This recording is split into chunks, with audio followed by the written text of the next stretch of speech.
అబ్బా! పార్సెల్ చూస్తే మాత్రము ఇగ కన్ఫర్మ్‌గా మొబైలే ఉంటది. నాకోసం మా ఆయన ఎంత మంచి మొబైల్ ఇచ్చిండో అని మంచిగా గుప్పడంత ఆశతో అయితే మాత్రం ఇగ కవర్‌ని ఎటు పడితే అటే దబ్బ దబ్బ దబ్బ దబ్బ ఇంపేసిన. అట్లని పిచ్చి పిచ్చి ఇంపనిలేవులా మనకు కావాల్సిన పర్ఫెక్ట్ దగ్గర ఇంపేసేయాలి.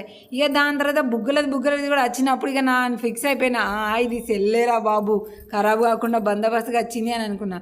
దాని తర్వాత ఇంకో స్టిక్కర్ ఉన్నది. ఇక గది కూడా ఓపెన్ చేసిన తర్వాత తుస్సుమన్నది గాలంతా. ఎందుకంటే గిందెలు వచ్చింది ఫోన్ కాదు కంపాక్స్లు. ఇక చూసిలు కదా, ఒక దాని మీదనేమో మంచిగా స్పైడర్ మ్యాన్, ఇంకొక దాని మీదనేమో మంచిగా పింక్ కలర్ బొమ్మలు అయితే మస్తుగా కనబడుతున్నాయి. ఇక ఈ బాక్సులు అయితే మాత్రము డాల్ డప్పర్ లెక్క తుస్సుగాట్ లెక్క లేవులా మస్తుగా యూస్ఫుల్ అయ్యే విధంగానైతే మాత్రము మల్టీపర్పస్గా యూజ్ చేసే విధంగా ఉన్నాయి. ఇక కవర్లు కూడా ఇంపిన తర్వాత ఇక చూడలే ఎట్లున్నదో. ఇక ముందుగా ఓపెన్ చేసుడుతోనే ముందుగా మనకు కనబడేది ఇక ఇక్కడ క్యాలిక్యులేటర్ కనిపిస్తుంది. ఇక ఇక్కడనేమో చాక్ మారు, ఇక్కడనేమో చిన్న పెన్సిల్, ఇక్కడనేమో కలర్ పెన్సిల్ ఎక్కుకోవడానికి ఉన్నాయి. ఇక లోపల మనం పెన్సిల్ ఎరేజర్లు పెట్టుకోవడానికి బందోబస్తుగానైతే మంచిగా ఉన్నాయి.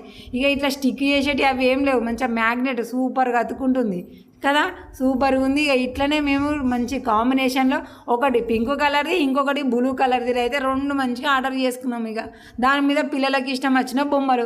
ఇక గిట ఏమైనా మనం చిల్లర కాయిన్లు కానీ పైసలు కానీ వేసుకొని మంచిగా దాచిపెట్టుకోవచ్చు. స్కేల్ కూడా పెట్టుకొని మంచిగా చూసుకోవచ్చు. ఇక క్యాలిక్యులేటర్ అయితే ఇట్లా మంచిగా రొటేషన్గా తిరుగుతుంది, మనకు పైన కూడా కనబడేటట్టుగా ఇటు తిరుగుతుంది. ఆ కలర్ కాంబినేషన్ ఇక్కడ పైన కంపాక్స్ మీద కనబడే కలర్ కూడా 3D లెక్క ఉందిలో. ఇటు ఒక సైడ్ తిప్పితే ఒక బొమ్మ కనబడుతుంది, ఇటు సైడ్ తిప్పితే ఇంకో బొమ్మ కనబడుతుంది, కొంచెం పైకి లేపితే ఇంకో బొమ్మ కనబడుతుంది. అట్లా 4 బొమ్మలు ఉన్నాయి.